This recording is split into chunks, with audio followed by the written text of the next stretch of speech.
From athletic stuff like a full court pickup game, swish, to athletic-ish stuff like a half-mile stroll. Get those steps in. Head to Sierra or Sierra.com for the brands you want at the prices that let you do it all. From athletic to athletic-ish, Sierra's got it.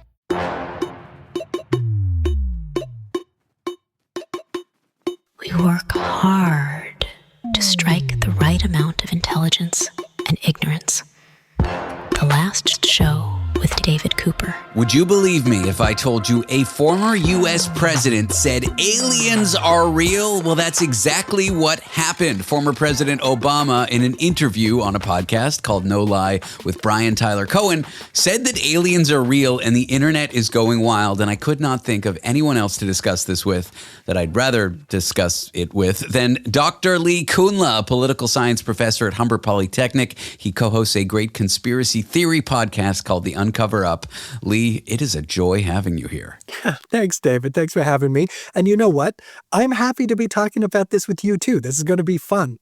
I'm going to play the clip because I think the headline oversells it a bit. Like, let's play the clip. This is Obama saying aliens are real.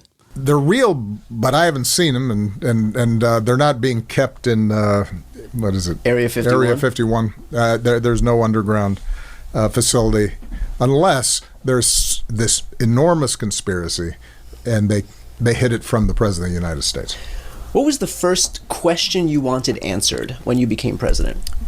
Where are the aliens? Where are the aliens? Okay, there is something suspiciously that goes on in that interview for me where the president, it seems like he's pretending to forget the name of Area 51. Like he sounds like me when my girlfriend's like, did you eat the bag of Cheetos in the closet or did our cat sitter do it? And I'm like, must have been the cat sitter. I would never eat the Cheetos you told me not to eat.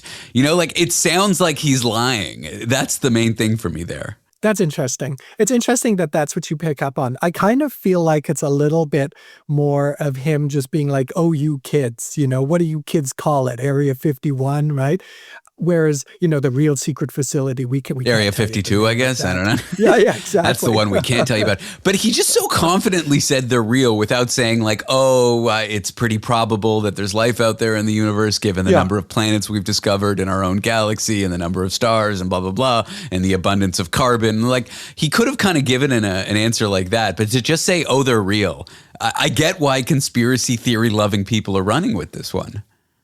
Sure.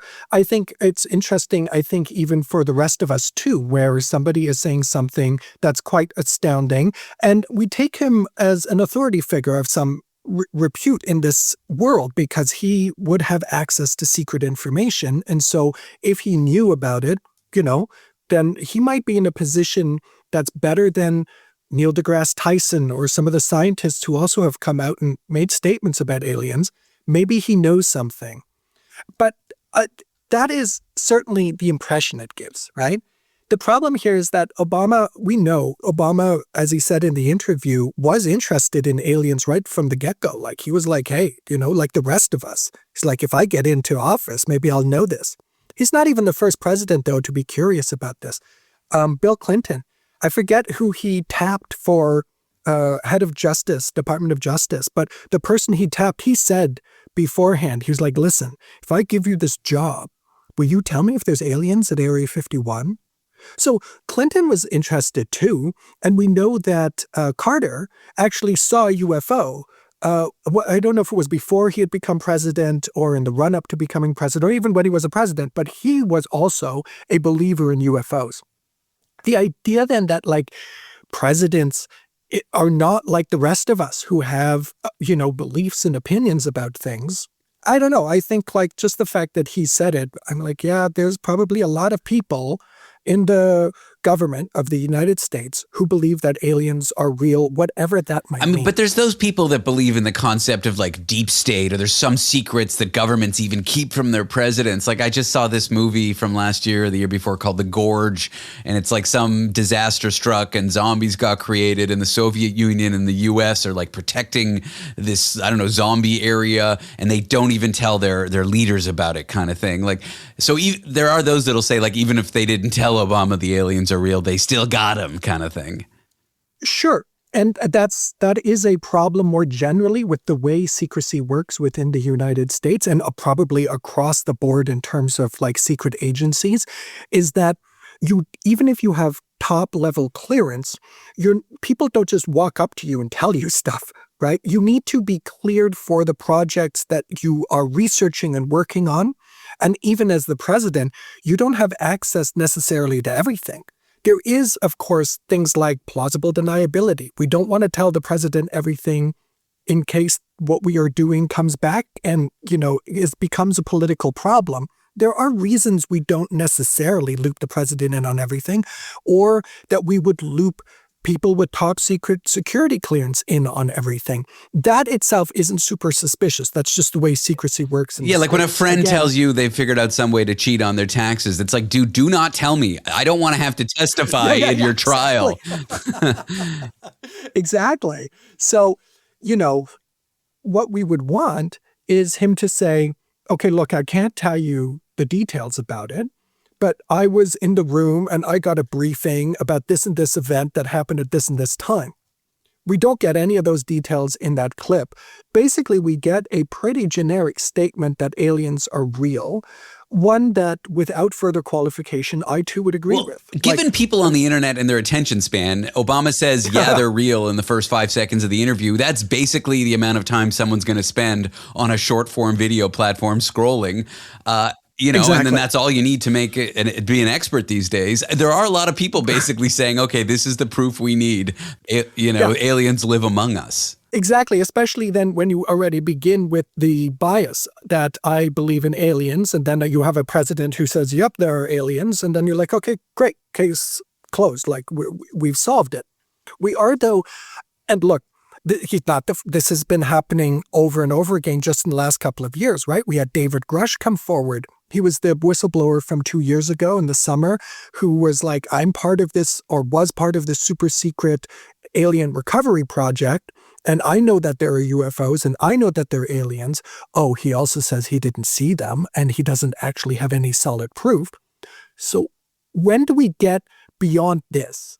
That's seriously, it always, I feel like a wet blanket in that I come on shows like this and it sounds like I'm just debunking it. It's like, there's nothing to see here. Santa Claus isn't real. Everybody go home and be I don't see it that way because I agree with you. There's nothing there. Go ahead. So, yeah, well, what I would like at this point now is give me some actual evidence that can also be concocted through some kind of circumstantial thing, right? Here's the thing. If aliens have the technology to fly all the way across the universe, wherever they're coming from, maybe interdimensionally, blah, blah, blah, they come here and then they crash at rates that are significantly higher than our domestic airliners. They solve intergalactic space travel only to have their engines stall out and crash into Roswell. It makes no sense. Right? And then it's like, if they are crashing at a rate 10, 20, 50 times more than our civilian airliners are crashing, we should be seeing them all the time. You should just look out the window. You should see a UFO right now, because if I look out the window now, I'm going to see an airplane. So if airplanes are not crashing as much as the UFOs must be crashing, where is it? Could we have one that doesn't crash at a super secret American facility and they squirrel everything away?